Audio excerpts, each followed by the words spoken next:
Assalamualaikum warahmatullahi wabarakatuh. Salam sejahtera bagi kita semua. Perkenankan, saya Panca Utama, calon guru penggerak angkatan 7 dari SMP Negeri 1 Magetan, Kabupaten Magetan, Provinsi Jawa Timur. Kali ini saya akan menayangkan aksi nyata modul 1.4 tentang budaya positif. Lebih jelasnya, mari kita simak tayangan berikut ini.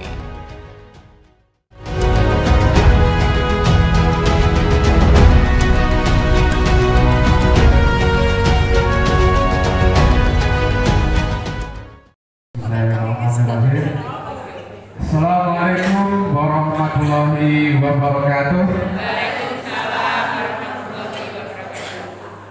Assalamualaikum warahmatullahi wabarakatuh.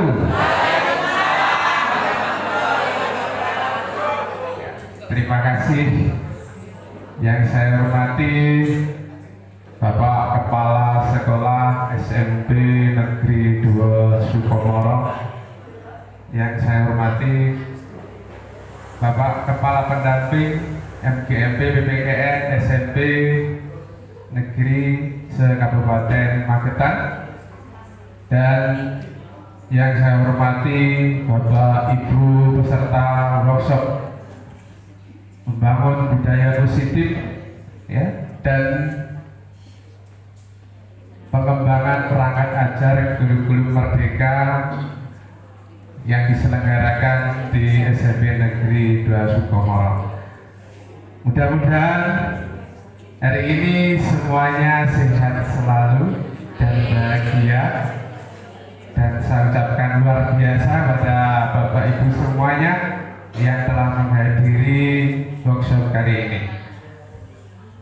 Bapak Ibu, sebelum kita lanjutkan, mari kita panjatkan puji syukur kita kepada Allah Subhanahu wa Ta'ala yang telah memberikan kita rahmat dan hidayahnya, sehingga pada hari ini kita masih diberi kesempatan untuk bertemu kembali dalam acara workshop MGMP PPKN. Mudah-mudahan Allah Subhanahu wa Ta'ala meridai apa yang kita laksanakan pada hari ini.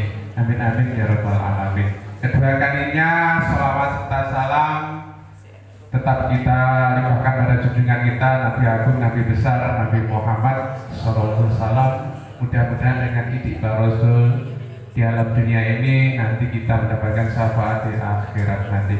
Amin amin ya rabbal alamin. Bapak Ibu yang saya hormati, mohon maaf, ini materinya adalah membangun budaya positif di sekolah ya. Mengapa ini saya atau kami dari FGMP memasukkan materi ini? Ya, ini untuk memberikan ya bahwa PPKN atau pendidikan Pancasila itu tidak hanya mengajar saja, tapi porsi mendidiknya juga lebih banyak pula. Jadi ini nanti supaya balance atau seimbang materinya antara mendidik dan mengajar. Mendidiknya itu nanti dari budaya positif ini, dan IKM-nya atau perangkat ajarnya nanti ya sebagai pola mengajarnya kita nanti ya. Saya akan memfokuskan diri pada budaya positif, sedangkan nanti dari Bapak pengawas ya, teman kita sendiri yaitu Bapak Suhadi nanti akan menyampaikan materi tentang perangkat ajar kurikulum merdekanya ya. Untuk itu ini nanti kita coba memanfaatkan waktu yang ada mempelajari tentang budaya positif. Cukup 1 jam saja ya. Bisa 1 jam ya? Terima kasih ya. Ya, Bapak Ibu, sebelum kita mulai, ini perlu kesepakatan terlebih dahulu. Kesepakatan dalam workshop kita pada hari ini. Mungkin ada yang perlu diketahui. Ya. Yang pertama, tidak bisa.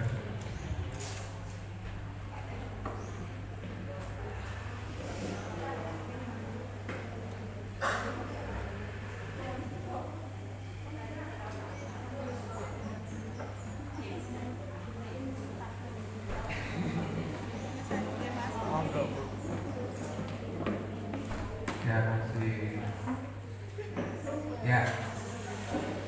Hadir seluruhnya, kemudian bergantian ketika berbicara, menghormati perbedaan pendapat, kemudian berpartisipasi aktif. Ya, saya harapkan nanti Bapak Ibu bisa berpartisipasi aktif dalam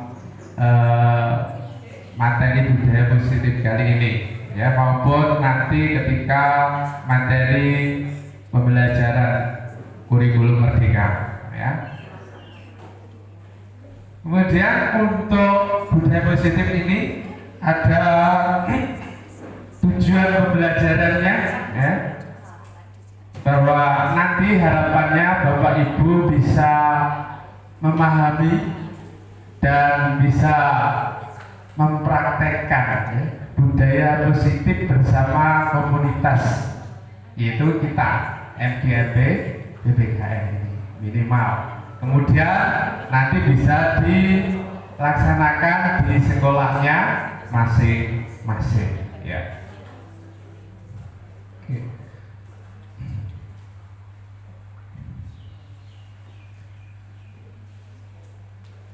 Bapak Ibu yang saya hormati, ada beberapa pertanyaan pemantik, ya. Ya, ini layarnya belum bisa berganti. Ya.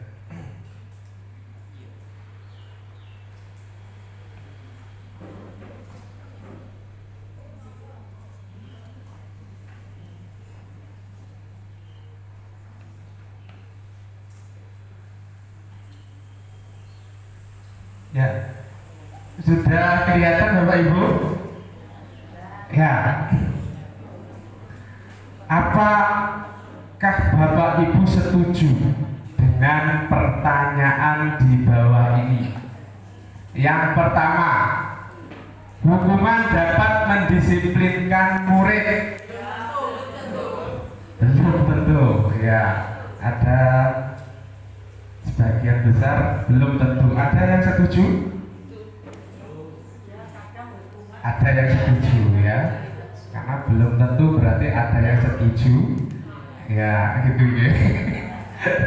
Yang kedua, pemberian hukuman dengan hal positif seperti membaca atau membersihkan halaman sekolah dapat meningkatkan disiplin murid.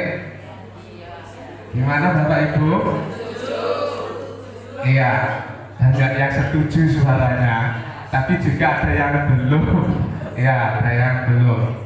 Karena kebanyakan prakteknya ketika anak terlambat, ya mereka ya disuruh apa gitu, bersih-bersih atau suruh yang lain-lainnya, ya gitu.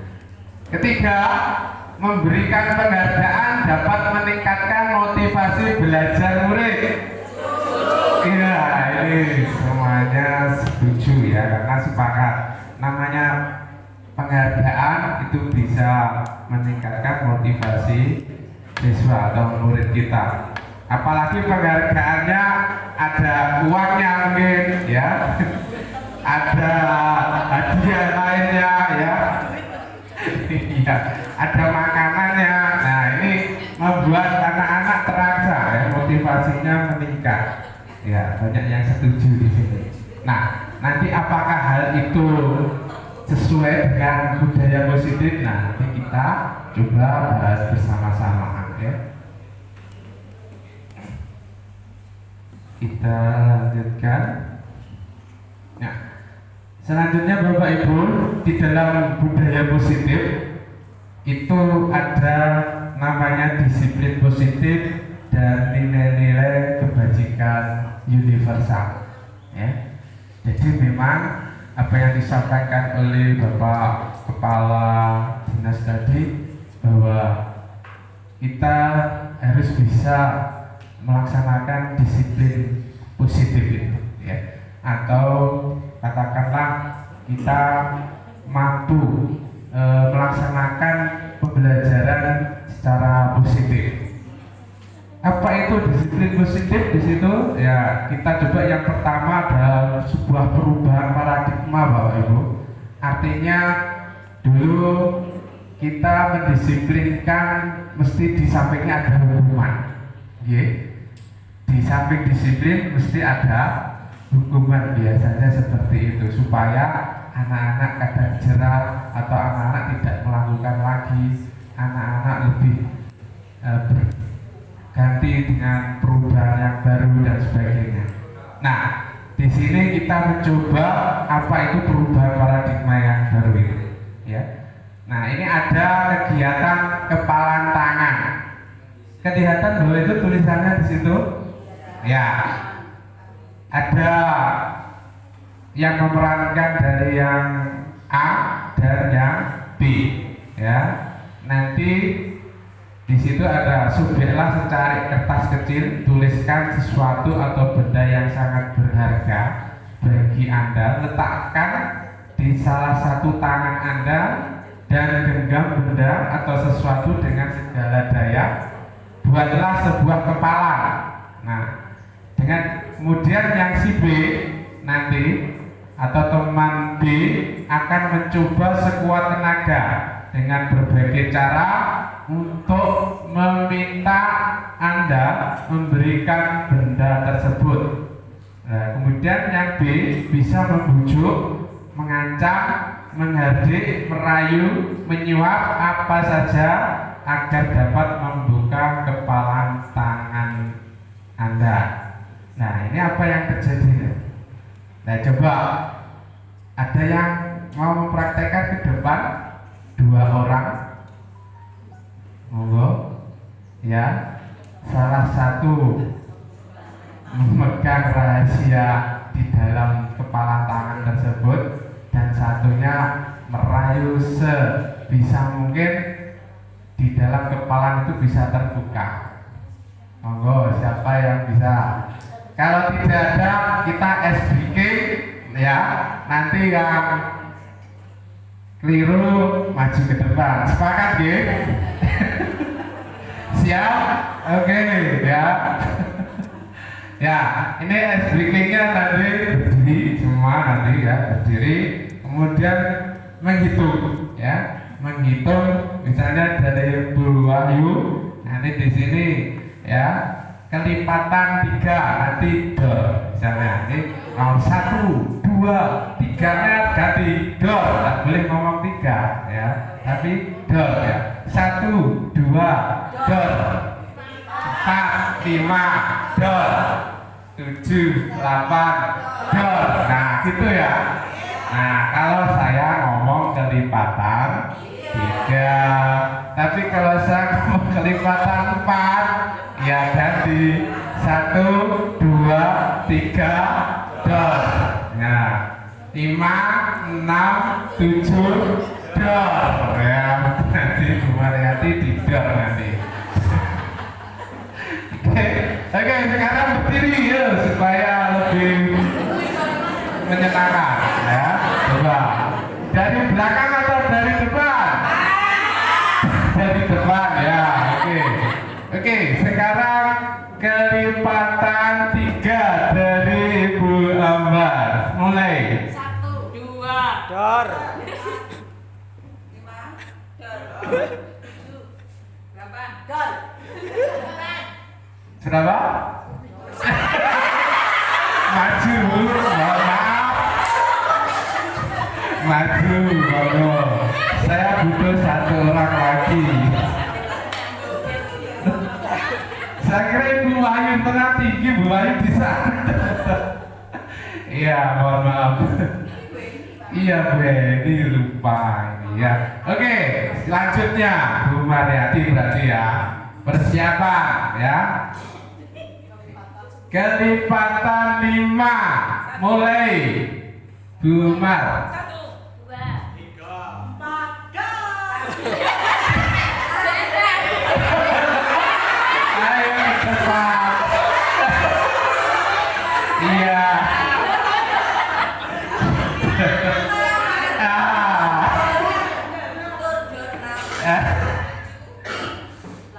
Bu, karena Bu Siti, apa siapa tadi yang melakukan kesalahan? Oke, ya. Ibu Siti, ya Bu Sri ya, Bu Sri, ya. Bu Sri maju, oke. Maju. Utis.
Ini nanti kedua teman kita akan mempraktekkan kegiatan kepala tangan namanya ya di sini. Nah, sekarang dikepalkan di tangan ibu itu sebagai rahasia. Nah, sekarang Ibu Sri untuk merayu sedemikian rupa supaya tangan dari Butis Ngatun itu nanti bisa terbuka itu bagaimana ya, silahkan.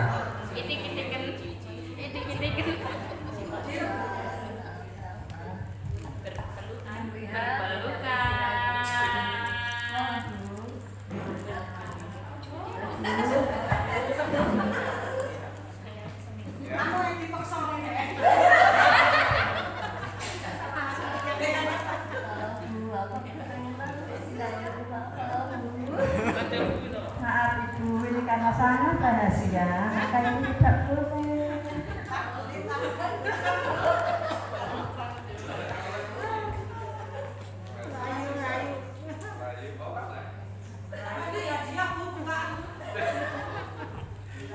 Iya, cukup tepuk tangan untuk ibu-ibu kita serta workshop. Terima kasih bisa duduk kembali. Ya, ternyata memang sulit untuk dibuka. Namanya aja rahasia ya. Rahasia, apalagi rahasia pribadi. Nah, ini sulit untuk dibuka. Ya. Nah, sekarang Bapak Ibu ada sebuah teori ya, perubahan paradigma namanya stimulus respon dan teori kontrol. Siapa sesungguhnya yang memiliki kontrol itu ya? Kalau dari teori stimulus respon itu contohnya kita mencoba mengubah orang agar berpandangan sama dengan kita. Sedangkan teori kontrol, kita berusaha memahami pandangan orang lain tentang dunia. Nah, contoh yang kedua, perilaku buruk dilihat sebagai suatu kesalahan, itu stimulus respon. Sedangkan teori kontrol, semua perilaku memiliki tujuan. Ya. Terus yang ketiga, stimulus respon. Orang lain bisa mengontrol saya, sedangkan teori kontrol hanya Anda yang bisa kontrol diri Anda. Ya. Yang keempat, stimulus respon, saya bisa mengontrol orang lain. Teori kontrol, Anda tidak bisa mengontrol orang lain. 5. Stimulus respon, pemaksaan ada pada saat bujukan gagal. Sedangkan teori kontrol, kolaborasi dan konsensus menciptakan pilihan-pilihan baru. Dan yang terakhir, stimulus respon, model berpikir menang atau kalah. Sedangkan teori kontrol, model berpikir menang. Ya, jadi tidak ada yang kalah di sini. Nah, ini merupakan sebuah perubahan paradigma baru di dalam budaya positif kita nantinya. Jadi Bapak Ibu, apa yang dipraktekkan oleh kedua teman kita itu stimulus respon atau teori kontrol. Kalau Bapak Ibu mencermati ketika butis ngatur itu tidak mau dibuka ini, ya. Genggaman tangannya itu tidak mau dibuka walaupun dirayu-rayu oleh Bu Tri, ya. Berarti itu gimana? Ya, teori kontrol, Bu Mas. Alasannya apa? Alasannya karena rahasia terdapat di bawah. Ya, alasannya rahasia. Kalau dilihat dari itu, dari perbedaan stimulus respon dan kontrol di mana? Model berpikir menang-menang. Ya, model berpikir menang-menang. Mungkin ada yang lain selain Bu Mas Rauka? Ada? Ya, jadi genggaman tangan butis ngantuk itu seperti ya itu tadi. Apa? Hanya Anda yang bisa mengontrol diri Anda sendiri, ya. Yang bisa mengontrol itu Anda sendiri. Walaupun Bu Sri itu apa? Ya merayu, membujuk dan sebagainya, dia tidak bisa. Karena yang punya posisi kontrol adalah ya diri kita sendiri. Nah, itu yang menjadi perubahan pertama Bapak Ibu. Artinya budaya positif itu arahnya di situ nanti. Ya. Artinya kita atau anak didik itu sendiri yang bisa mengontrol dirinya, bukan orang lain. Arahnya seperti itu. Ya. Apalagi kita sudah SMP ya. Dulu saya pernah mendapatkan pembelajaran tentang psikologi tentang anak usia anak. Ketika umur sekian yaitu 0 sampai 9 atau 10 tahun ya, itu anak bisa dipengaruhi hitam putihnya, ya, hitam putih dirinya itu bisa dirubah oleh orang lain. Tapi setelah umur itu 11 atau 12 ke atas, itu hitam putihnya sudah tidak bisa dipengaruhi oleh kedua orang tuanya atau orang lain. Yaitu ketika itu ilmu bela negara kemarin sama Pak Sul, Bu Endro, Pak Kelik tadi ada ya izin tadi ya, terus yang lain-lainnya ada sekitar 30 atau 15 ya teman-teman kita. Nah, namun untuk paradigma sekarang itu harapannya tidak hanya SMP saja, ternyata TK dan SD diajarkan seperti itu semua, ya. Artinya semuanya harus bisa mengontrol dirinya sendiri lah. Ini menurut saya merupakan sebuah perubahan baru ya buat kita semua. Namun kalau untuk SMP memang sesuai dengan perkembangan usianya ya, artinya mengontrol dirinya sendiri itu lebih penting di sini ya. Ini arahnya di situ ya. Saya lanjutkan lagi. Nah, jadi dari itu kita akan mengetahui apa makna disiplin ya. Dilihat dari asal usul katanya secara etimologi ya, disiplin itu dari bahasa Latin yaitu belajar, Bapak Ibu. Ternyata disiplin atau disiplina bahasa Latinnya yaitu belajar. Jadi makna asal dari kata ini berkonotasi dengan disiplin diri dari murid-muridnya Sokrates dan Plato pada waktu itu. Disiplin diri membuat orang menggali potensinya menuju sebuah tujuan apa yang dia hargai. Namun, dalam budaya kita, makna kata disiplin telah berubah menjadi sesuatu yang dilakukan seseorang pada orang lain untuk mendapatkan kepatuhan. Nah, ini kecenderungan umum adalah menghubungkan kata disiplin dengan ketidaknyamanan, bukan dengan apa yang kita hargai atau pencapaian suatu tujuan mulia ya. Jadi bukan disiplin itu bukan untuk mencapai tujuan, katakanlah seperti itu, tapi intinya supaya anak kembali normal. Nah, dulunya suka begini negatif ya gitu. Selanjutnya, sekarang apakah bisa melaksanakan dalam perubahan paradigma teori kontrol ya, sehingga ada ilusi kontrol namanya. Ilusi bahwa guru mengontrol murid ya.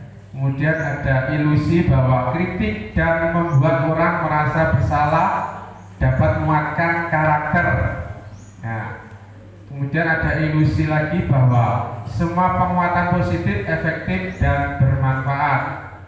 Terus yang terakhir, ilusi bahwa orang dewasa memiliki hak untuk memaksa. Ya, nih. Oke. Dari di sini akan terwujud disiplin positif dari teori kontrol, Bapak Ibu, ya. Atau teori pilihan namanya, ya. Teori kontrol atau teori pilihan, ya. Nah, di dalam teori kontrol di sini ya ada beberapa hal. Yang pertama, Anda tidak bisa mengontrol orang lain, hanya Anda yang bisa mengontrol diri Anda ya. Kemudian dilihat dari perilakunya, semua perilaku memiliki tujuan, ciri-cirinya itu. Kemudian ciri selanjutnya ada model berpikir masing-masing, kolaborasi dan konsensus menciptakan pilihan-pilihan baru. Nah, di sini ketika ada model berpikir ini, nanti kita akan membahas tentang 5 posisi kontrol.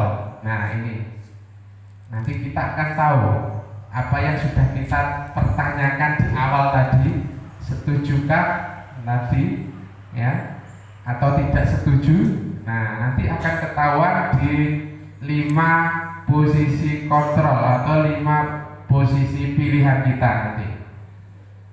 Namun sebelumnya juga di sini ada ciri bahwa di dalam teori pilihan itu ada realitas kebutuhan kita berbeda ya. Kita berusaha memahami pandangan orang lain tentang dunia.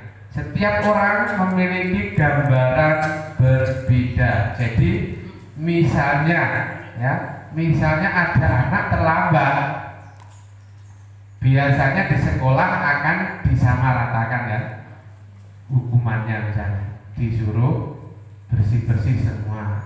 Harusnya kalau berdasarkan ini bahwa secara realitas mereka mempunyai perbedaan dalam masalah apa, yaitu kebutuhan dasarnya.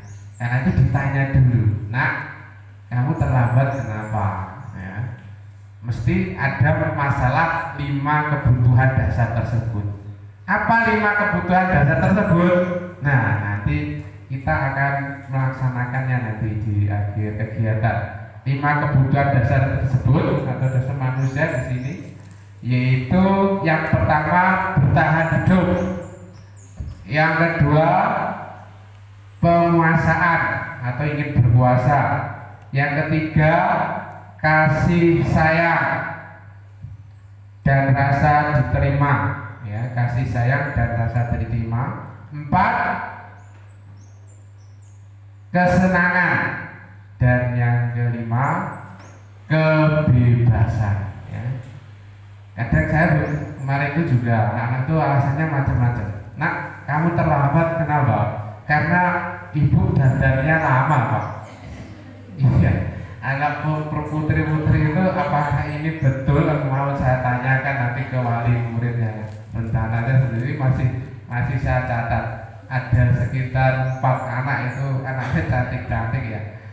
Omongannya kok sama gitu, ini kok sama ini ya gitu. Biasanya itu terlambat, ban saya bocor lagi gitu, Pak, ban saya bocor ketika berangkat tadi sehingga saya terlambat. Laki-laki seperti itu. Nah, alamat itu ya. Kalau ibu berdandan itu kebutuhan dasarnya apa, Bapak Ibu? Ya, kesenangan atau kasih sayang dan rasa diterima. Ya, rasa ingin diterima oleh orang lain dan kasih sayang, kan dia kan ingin cantik kan, dia diterima oleh temannya atau yang lainnya ya, gitu maksudnya. Ibunya tapi ya, ini ibunya. Jadi memberikan masukannya nanti juga berbeda nanti ya, seperti itulah. Nanti kita lanjutkan ya. Nah, disiplin positif selain teori kontrol juga ada namanya nilai-nilai kebajikan universal. Nah, ini Bapak Ibu. Jadi ini juga akan menjawab nanti apa yang kita pertanyakan di awal tadi, yaitu tentang penghargaan. Tadi kan setuju semua loh, penghargaan bisa memotivasi siswa. Nah, nilai-nilai kebajikan universal di sini antara lain yang ada di dalam profil pelajar Pancasila. Bapak Ibu sudah hafal semua ya? Ya, yang pertama apa di situ? Beriman, bertakwa, ya, pada Tuhan yang Maha Esa dan berakhlak mulia. 2 apa? Mandiri. 3, bernalar kritis. 4, berkebinekaan global. 5, bergotong royong. Ya, 6, kreatif. Ya, ini tidak apa-apa dibolak-balik ya. Oke, ada 6 nilai-nilai universal. Apakah hanya itu? Tidak ya. Artinya nilai-nilai universal itu banyak. Tapi kita fokuskan ke profil pelajar Pancasila karena nanti semua arah dari pembelajaran ya, semua mapel ya, tidak hanya pendidikan Pancasila atau PPKN saja, arahnya adalah apa? Profil pencapaian profil pelajar Pancasila. Jadi sangat tepat kita sebagai pendidik dalam pendidikan Pancasila di sini. Nah, mengapa nilai-nilai kebajikan universal yang ditekankan di sini? Karena nantinya arahnya itu adalah mengembangkan motivasi intrinsik, bukan motivasi ekstrinsik. Jadi apa yang kita tadi di awal pertanyakan di awal bahwa misalnya penghargaan itu bisa memotivasi siswa, itu merupakan bentuk motivasi ekstrinsik ternyata Bapak Ibu. Misalnya di sekolah TK, ayo siapa yang bisa menyanyikan lagu Bintang Kecil nanti dapat bintang 3. Nah, ternyata hal itu merupakan motivasi ekstrinsik. Nah, yang diinginkan di sini dalam paradigma perubahan baru di sini adalah motivasi intrinsik, sehingga anak itu bisa mengontrol dirinya sendiri, arahnya di situ nanti.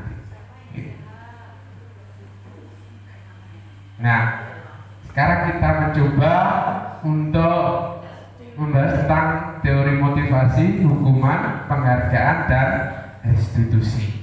Ya. Apa itu teori motivasi perilaku manusia? Ya, ini ada beberapa pertanyaan di sini. Untuk menghindari ketidaknyamanan atau hukuman, itu contohnya apa yang akan terjadi apabila saya tidak melakukannya, itu namanya motivasi ekstrinsik. Ya, Bapak Ibu. Jadi contoh yang pertama untuk menghindari ketidaknyamanan atau menghindari hukuman itu termasuk motivasi ekstrinsik. Yang kedua, untuk mendapatkan imbalan dari orang lain atau institusi. Ya, motivasi ekstrinsik atau eksternal ya di sini sama. Contohnya pertanyaan, apa yang akan saya dapatkan apabila saya melakukannya? Ya, yang didapatkannya saja ya di sini. Jadi motivasinya eksternal atau ekstrinsik di sini.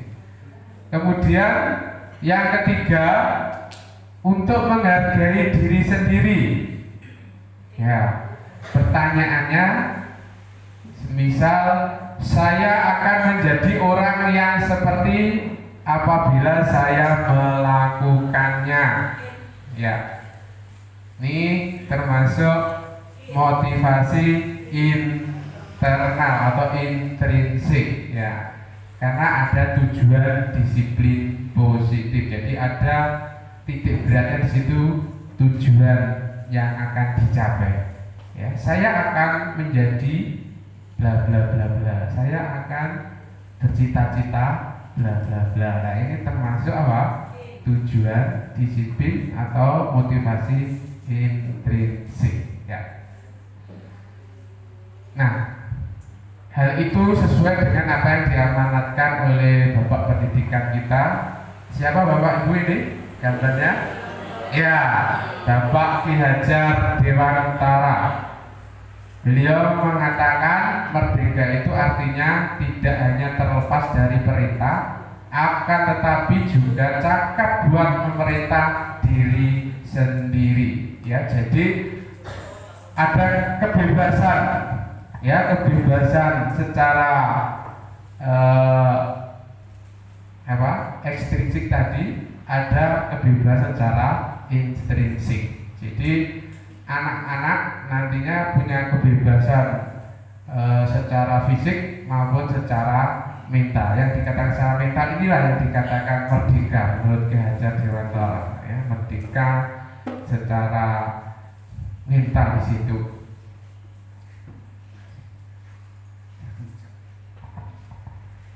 Kemudian tadi apa yang kita di awal perbincangan mengenai penghargaan, dihukum oleh penghargaan. Nah, ternyata ya bahwa penghargaan itu bisa dikatakan menghukum siswa. Ya, penghargaan menurunkan kualitas menurut teori kontrol di sini ya. Penghargaan menurunkan kreativitas. Penghargaan mengurangkan motivasi intrinsik. Mengapa demikian?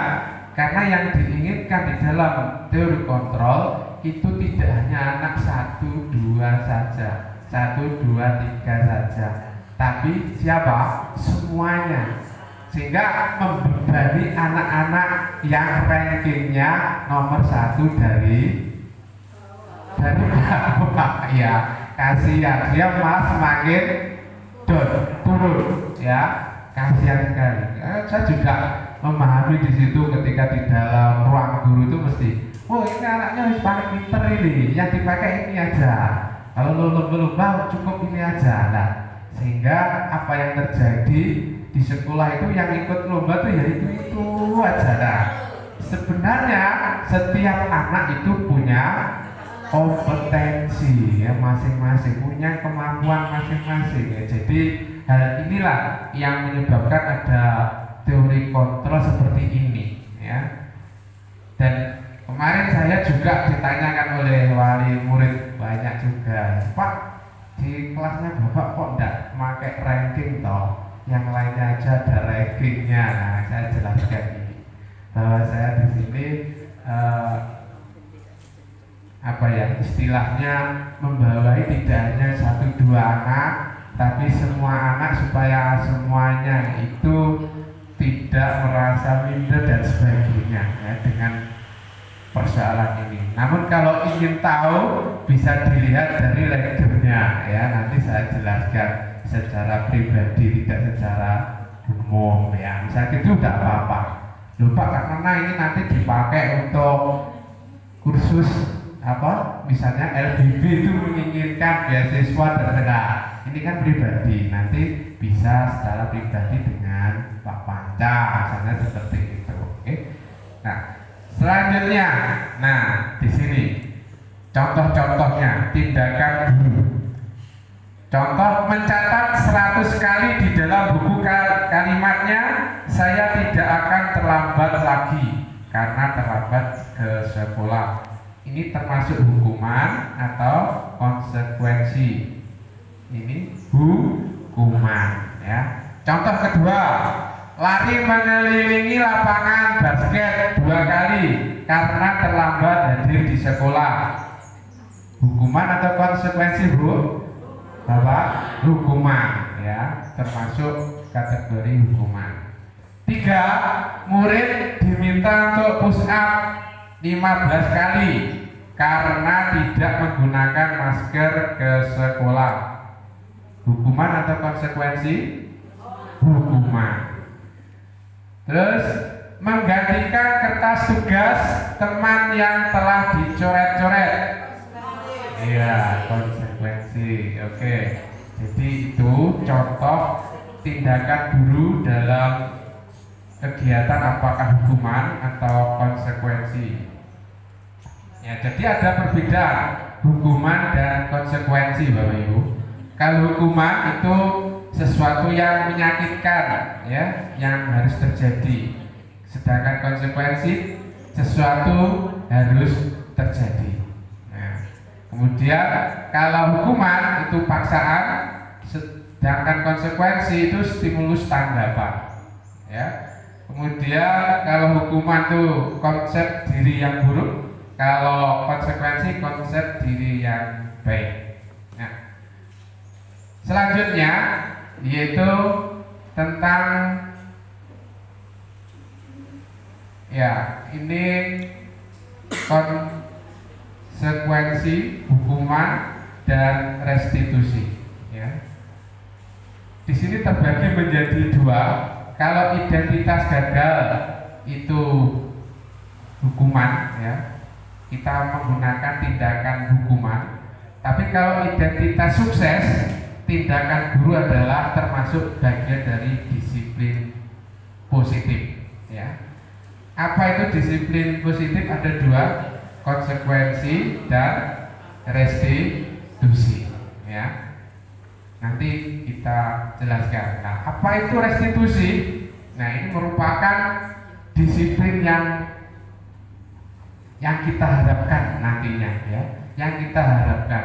Jadi memang kita butuh waktu ya, melakukan perubahan. Ini tidak bisa langsung dari hukuman. Biasanya pakai hukuman, ada anak terlambat masuk kelas langsung, hei apa woi? Nah, biasanya gitu. Nah, kita biasa ini sekarang kita harus bisa mengerem. Nah, kenapa terlambat ya, ditanyain ya. Nanti ada ketahuan ya, kebutuhan dasarnya apa ya, dari kebutuhan dasar kita kembangkan. Nah, itu restitusi. Nanti ada namanya segitiga restitusi ya. Jadi restitusi adalah proses menciptakan kondisi bagi murid untuk memperbaiki kesalahan mereka sehingga mereka bisa kembali pada kelompok mereka dengan karakter yang lebih kuat ya. Jadi berbeda dengan hukuman tadi. Kalau hukuman baru lihat aja, hei ngapa terlambat, dengar ini tak seru ya sampai jam terakhir. Nah, ini itu namanya hukuman membuat anak merasa takut, malu dan sebagainya ya. Sekarang harus ada perubahannya Bapak Ibu ya. ditanya dulu, ya disesuaikan, ya nanti tugas-tugasnya disesuaikan, ya. Oke. Jadi restitusi itu bukan untuk menebus kesalahan, namun untuk belajar dari kesalahan. Karena setiap manusia pasti, iya intinya gitu. Yang pertama itu kita menjelaskan pada anak bahwa setiap manusia pasti mengalami kesalahan. Ya itu. Ini pertama. Memperbaiki hubungan. Tawaran bukan paksaan. Ya. Restitusi menuntun untuk melihat ke dalam diri. 5. Restitusi mencari kebutuhan dasar yang mendasari tindakan. Kemudian yang terakhir, restitusi mengembalikan murid yang berbuat salah pada kelompoknya. Jadi kalau restitusi, anak kembali pada kelompok kelasnya, ya. Tapi kalau dihukum, kadang membuat anak yang lain pun tidak suka pada anak tersebut. Itu fakta terjadi semacam itu. Hanya terutama perempuan, kasihan ya. Kalau perempuan tuh artinya sangat tinggi ya, emosinya ya di situ. Nah, tentang keyakinan kelas, ya Bapak Ibu, harapannya sebelum melakukan restitusi, Bapak Ibu harus membuat keyakinan kelas dulu. Ini penting, karena apa? Nanti restitusi itu memberikan arah ke dalam keyakinan kelas tersebut masalahnya, ya. Ya. Artinya tindakan anak yang terlambat itu salah dari mana? Ya, keyakinan kelas tersebut. Karena itu Bapak Ibu harus memiliki senjatanya sebelum melaksanakan apa? Restitusi, yaitu dalam bentuk keyakinan kelas. Ya, ini contoh yang saya lakukan dalam pembuatan keyakinan kelas. Oke.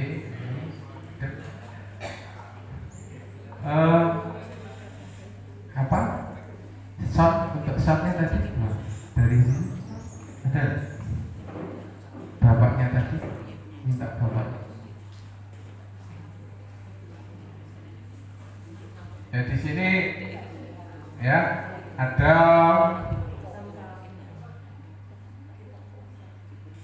ya karena tidak ada soundnya ya sulit untuk didengarkan karena penting bunyi dan videonya gitu masalahnya. Video dan artinya ini penting. Oke, kita lanjutkan saja kalau begitu ya. Ya, jadi mengapa tidak peraturan saja, Pak? Tapi mengapa harus keyakinan kelas? Karena apa? Yang dibangun restitusi ini tadi apa? Iya, betul. Keyakinan dalam arti motivasi intrinsik, ya. Tapi kalau peraturan yang ada itu tetap harus ada, namun ya karena restitusi itu adalah menginginkan motivasi intrinsik, maka keyakinan ini yang dikembangkan, ya. Kalau peraturannya itu hanya jagari, kalau anak itu benar-benar melakukan tindakan yang tidak baik, sebelum ke arah itu perlu ada keyakinan, ya. Kalau di PPKN dulu namanya preventif, kalau peraturan itu represif. Nah, supaya tidak represif kurang baik ya di situ peraturan tadi, maka keyakinan kelas ini sebagai senjata dalam preventifnya, ya, motivasi intrinsiknya, supaya anak terus berkembang, arahnya seperti itu, supaya anak punya motivasi terus, ya, walaupun mengalami kesalahan, bagaimana kesalahan itu bisa apa? Ya bisa ditanggulangi, bisa diselamatkan kembali, bisa kembali ke kelompoknya kembali. Maksudnya kelompok itu ke kelas, ya, sesuai dengan kelasnya masing-masing, sesuai dengan sekolahnya masing-masing, ya, di situ. Nah, jadi budaya positif tadi itu sebenarnya seperti ini Bapak Ibu, ya, berada di lingkungan sekolah tersebut, harapannya semua ya. Kemudian di bawahnya budaya positif ada lingkungan positif. Lingkungan yang bagaimana yang positif itu? Lingkungan yang mendukung budaya positif ya. Contohnya lingkungan yang mendukung budaya positif itu seperti apa? Dilihat dari kegiatannya dulu ya, pembiasaan itulah budaya. Namanya budaya itu harus ada pembiasaan. Contohnya pembiasaan membaca Al-Quran, misalnya tiap pagi sholat duha. Dulu saya pernah merumput di Sukomoro 1 itu ya, sholat duhanya bagus sana ya. Ketua FGMP se-Kabupaten Klaten yang sering merumput itu hanya Pak Panca saja. Tidak ada yang merumput selain Pak Panca itu. Di tempatnya Pak Min dulu ya, di Panah 2 ya, saya merumputnya di mana-mana. Sampai di swasta pun saya rumputi. SMP Muhammadiyah juga. Saya ingin tahu juga pembiasaan sana juga bagus, yaitu sholat duhur berjamaah semuanya di sana bagus. Nah itu pembiasaan itulah yang membuat lingkungan positif, budaya positif ya. Literasi, pembiasaan literasi ya. Kemudian selain itu sarana prasarana yang mendukung juga ya. Lingkungan positif itu juga, maksudnya juga sarana prasarananya yang mendukung. Ada ruang kelas yang nyaman, kemudian kamar mandi yang nyaman, bersih, kemudian ada kesehatan UKS-nya, kemudian ada lab macam-macam, lab biologi, lab sebagai pengembangan zaman anak ya, karena anak itu ada 2, kodrat alam dan kodrat zaman ya. Kodrat zamannya itu harus sesuai dengan lingkungan yang ada di situ. Kemudian keyakinan kelas itu tadi, saya harapkan nanti Bapak Ibu di sekolah-sekolah harus sudah mempunyai keyakinan kelas. Saya kira semua sudah ya. Ya, sampun ya. Kalau memang belum, mohon dibuat. Mas, untuk aku ada? Tidak ada. Ya udah, kalau gitu. Karena itu mohon maaf Bapak Ibu, saya tidak bisa menayangkan karena kalau video saja mungkin kesulitan ya. Nah ini perbedaannya peraturan kelas dengan keyakinan kelas ya. Kalau peraturan itu ada kata-kata dilarang. Kalau keyakinan kelas itu modelnya kalimat positif semua. Okay? Kalau peraturan itu ada dilarang, tidak boleh apa gitu dan sebagainya. Kalau ini dilarang melakukan kekerasan, dilarang mengganggu orang lain, ya, bergantian atau menunggu orang lain. Nah ini lebih bagus ini peraturan seperti ini, ya. Jadi itu lebih menekankan pada pemaksaan di situ. Tapi kalau keyakinan kelas bukan katakan pemaksaan di situ, tapi bagaimana meningkatkan motivasi anak secara intrinsik, menghormati orang lain, berkomitmen, keselamatan, bersabar, ya, dan sebagainya di sini. Nah, oke lanjut. Nah, oke. Tadi kesepakatan kelas apa bedanya dengan keyakinan kelas? Nah, kesepakatan kelas itu biasanya Bapak Ibu dilakukan ketika kita sebelum mengajar, boleh ya, boleh mengadakan kesepakatan kelas walaupun di situ sudah ada apa? Keyakinan kelas. Supaya apa? Supaya terjadi kontrol di dalam kelas ya. Ya misalnya tidak boleh jangan sampai ada kata tidak boleh. Nah, HP di silent atau dimatikan. Ketika dalam pembelajaran berlangsung, HP di silent. Jangan ada kata-kata tidak boleh mengaktifkan HP, jangan ya, misalnya seperti itu. Tadi sudah saya jelaskan. Nah, bedanya peraturan dengan keyakinan kelas. Nah, jenengan sebagai guru mapel itu boleh, tidaknya boleh, harus seperti tadi Pak Panca, sebelum mulai ada kesepakatan di dalam workshop ini ya, seperti tadi. Jadi supaya apa? Terkontrol dalam ruang kelas tersebut. Kalau ada yang rame, langsung kamu rame melanggar ini loh ya, apa kesepakatan kelas. Coba dibaca kesepakatan kelasnya apa lah, kamu kan melanggar ya. Jangan diulang lagi ya, jangan seperti itu. Jadi sudah diberi rambu-rambu terlebih dahulu. Nah, di sini kemudian ada 5 posisi kontrol guru ya. Yang pertama tentang 5 kebutuhan dasar manusia tadi ya. Sebelum melakukan restitusi kita harus tahu 5 dasar tadi. Tidak perlu saya jelaskan. 5 kebutuhan dasar tadi sudah kita bahas. Nah, sekarang 5 posisi kontrol ya, itu apa saja? Yang pertama itu adalah guru sebagai penghukum ya, yang pertama itu. Kedua, guru sebagai pembuat orang merasa bersalah.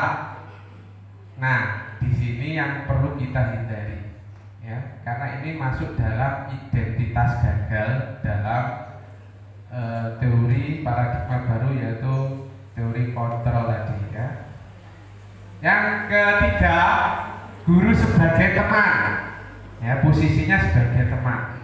Yang keempat, guru sebagai pemantau.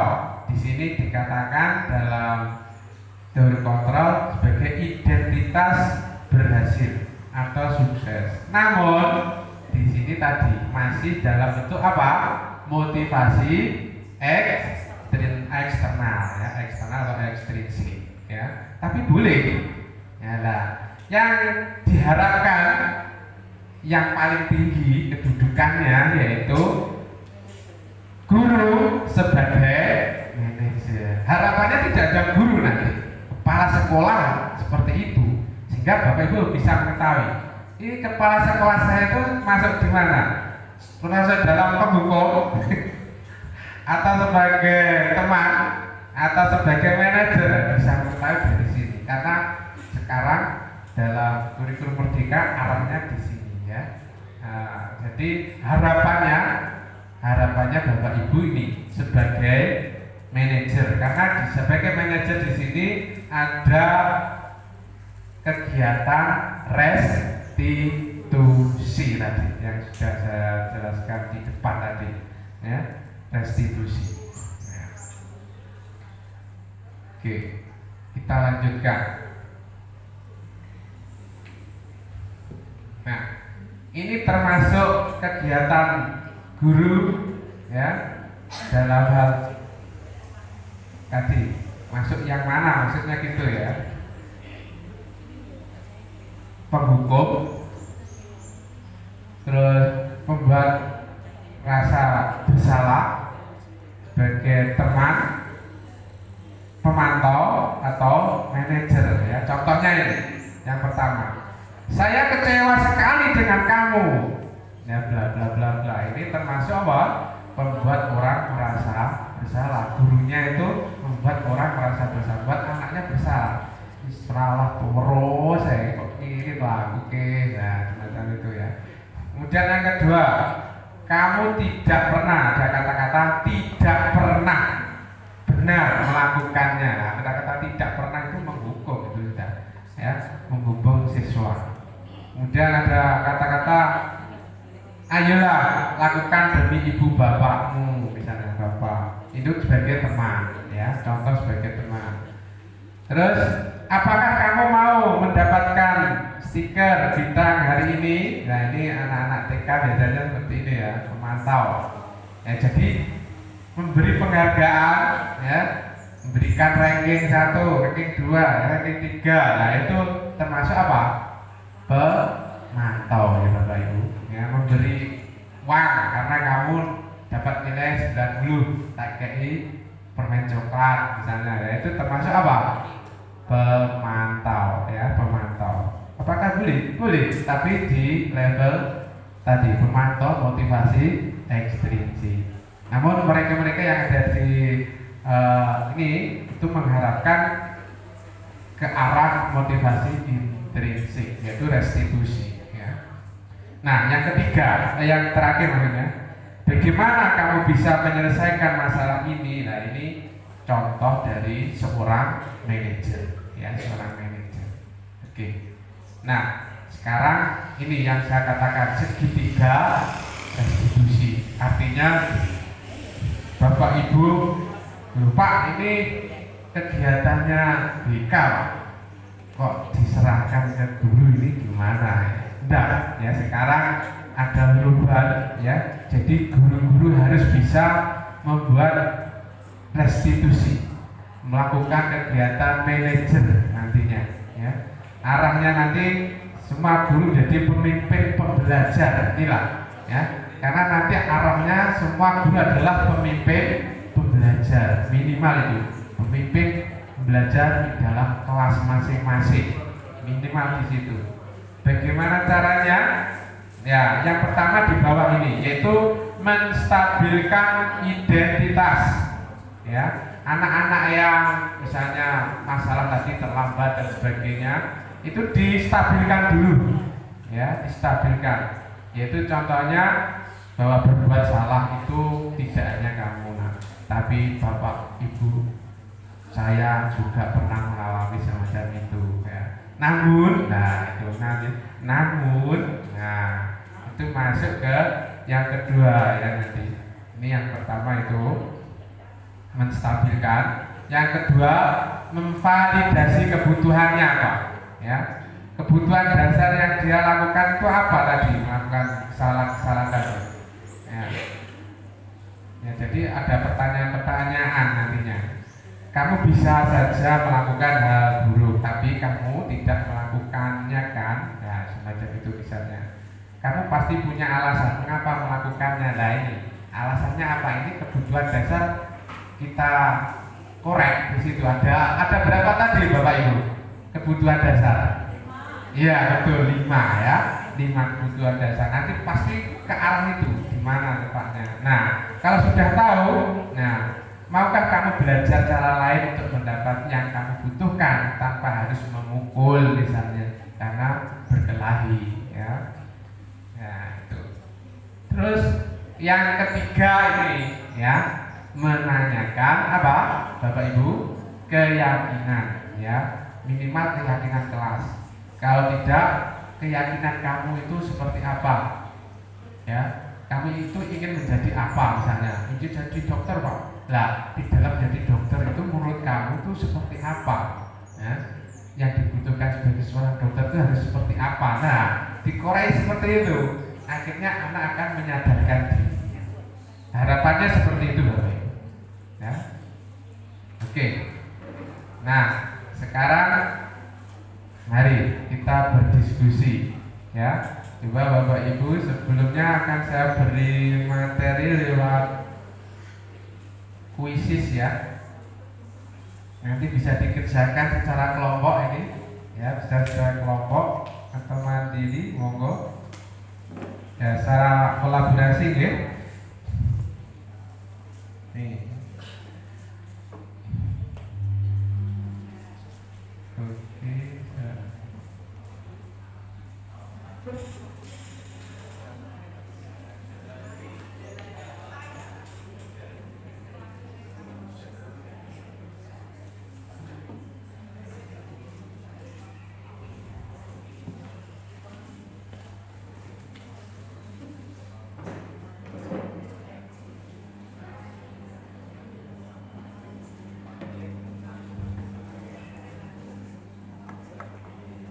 Ya, ini saya beri linknya, ya.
Ya biasanya saya pakai HP karena ini pakai laptop sedikit.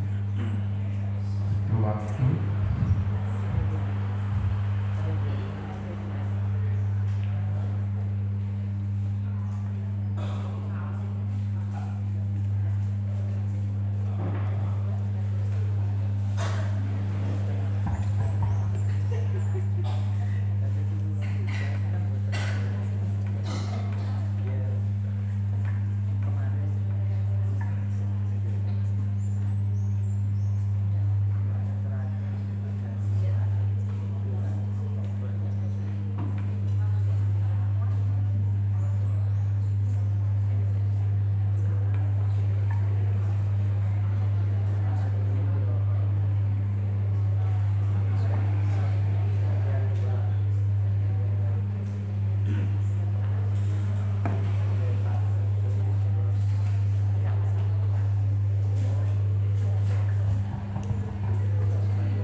Untuk linknya sudah masuk Bapak Ibu. Mungkin bisa dicoba.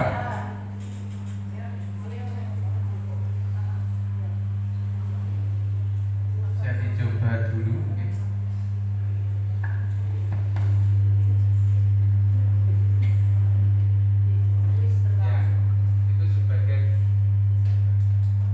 Ya, itu sebagai tugasnya nanti.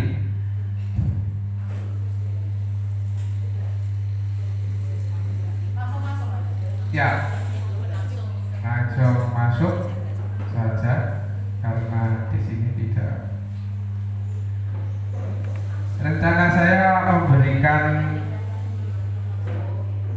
video keyakinan kelas ya dari kegiatan kami di SMP 1 Magetan ya. Tapi karena di sini untuk soundnya tidak bisa diaktifkan kabelnya, mohon maaf, kabelnya tidak ada. Ya.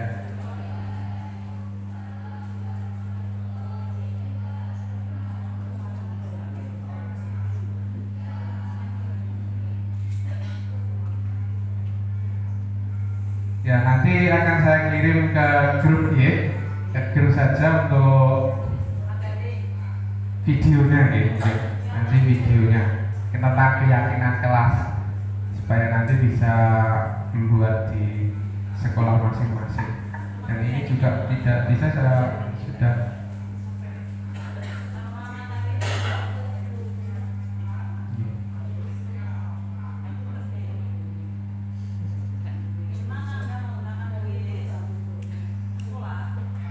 ya didiskusikan.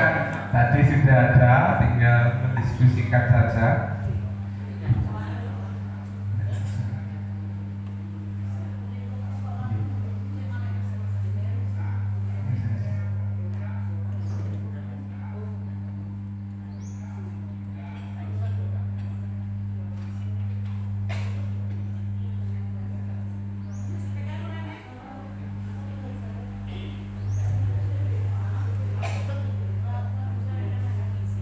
Yaitu Bapak Ibu harus bisa memilih 5 posisi kontrol guru ya.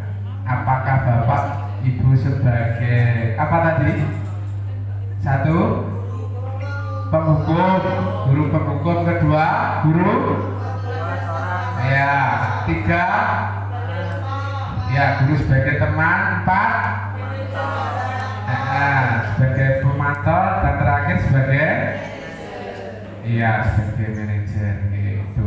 Itu yang pertama. Yang selanjutnya yang kedua nanti mohon juga dikerjakan karena waktunya sudah cukup.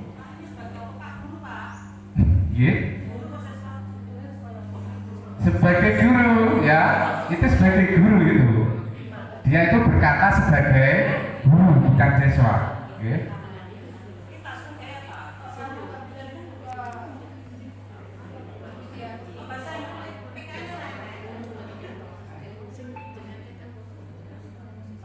Itu semua Bu, semua mapel bisa dilakukan. Ya. Iya. Ya, terima kasih. Untuk materi budaya positif, saya kira itu dari kami. Ya, mudah-mudahan bisa memberikan manfaat bagi kita semua. Namun sebelumnya, Bapak Ibu, kita merefleksikan terlebih dahulu, mungkin, ya. Oke, saja. Mungkin dari apa yang saya sampaikan, ya, pengalaman dari Bapak Ibu dalam pembelajaran hari ini bagaimana dengan budaya positif tersebut, Bapak Ibu.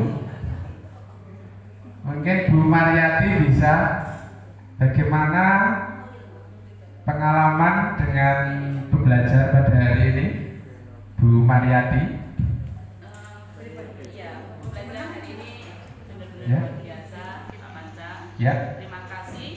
Walaupun sebenarnya apa yang tadi sudah Pak Panca sampaikan tentang budaya positif sekolah, saya rasa di sekolah masing-masing itu sudah menerapkan sebenarnya, sudah melaksanakan.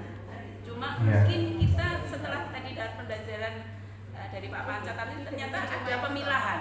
Jadi tentang tadi di antara masalah keyakinan kelas, peraturan kelas, kesepakatan, ternyata akhirnya kita baru tahu. Ya, Ini jujur saya sendiri merasakan ini sesuatu yang luar biasa. Terima kasih. Semoga nanti untuk khususnya sekolah Kemacetan dan sekolah yang lain ini menindaklanjuti, karena keyakinan kelas ini atau keyakinan sekolah ini memang perlu untuk ditindaklanjutkan demi kedisiplinan anak-anak di sekolah. Ya, terima kasih. Oke, terima kasih Bu Mariati. Mungkin Bu Ambar, perasaan Ibu Ambar bagaimana dengan materi pada hari tadi untuk budaya positif? Ya, terima kasih. Perasaan saya sangat senang karena yang dulunya saya belum mengerti, sekarang sudah agak jelas. Iya, terima kasih. Iya, bagus. Mungkin tentu hal yang baik yang dapat kita lakukan ke depannya adalah bisa mempraktekkan ya nantinya di dalam sekolah, minimal di kelasnya masing-masing, ya. Bu Mas Roka, mungkin untuk kedepannya bagaimana setelah mendapatkan materi budaya positif ini? Ya, terima kasih. Saya melihat judulnya saja sangat tertarik, Pak. Budaya positif, tapi kita mengawali pembelajaran itu dengan pikiran-pikiran yang positif terhadap anak. Sehingga untuk melaksanakan pembelajaran, kita tidak selalu menyayangi anak, tapi justru menggali potensi yang ada pada anak dan akan saya Ya, tepuk tangan untuk peserta workshop kali ini. Terima kasih. Ya, artinya mudah-mudahan bisa mempraktekkan di kelas minimal, ya kelasnya masing-masing, dan nantinya bisa menjadi budaya positif di sekolahnya masing-masing. Saya kira itu dari saya. Mudah-mudahan bermanfaat untuk kita semua. Apabila ada kesalahannya itu dari saya sendiri, dan apabila ada lebihnya dari Allah Subhanahu wa Ta'ala. Akhirul salam. Assalamualaikum warahmatullahi wabarakatuh. Ya, selanjutnya materi akan disampaikan oleh Bapak pengawas kita, Bapak Suhadi, SPD MPD. Kepada beliau kami persilahkan. Bapak Ibu,